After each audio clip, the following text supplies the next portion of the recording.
मधुबनवा में कन्हैया बोलावले बा। मधुबनवा में कन्हैया बोलावले बा। मधुबनवा में कन्हैया ओही मधुबनवा में सोनारवा के डेरा बा। ओही मधुबनवा में सोनारवा के डेरा बा।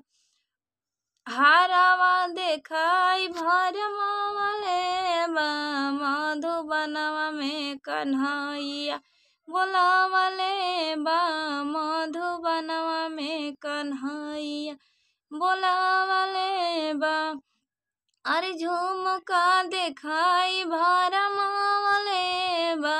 मधुबनवा में कन्हैया बोलावले बा। मधुबनवा में कन्हैया बोलावले बा। ओही मधुबनवा में बजजवा के डेरा बा। ओही मधुबनवा में बजजवा के डेरा बा।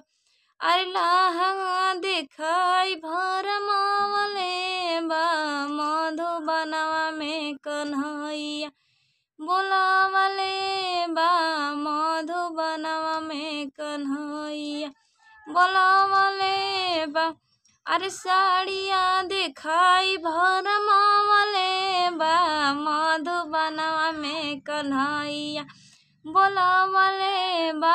मधुबनवा में कन्हैया बोलावले बा।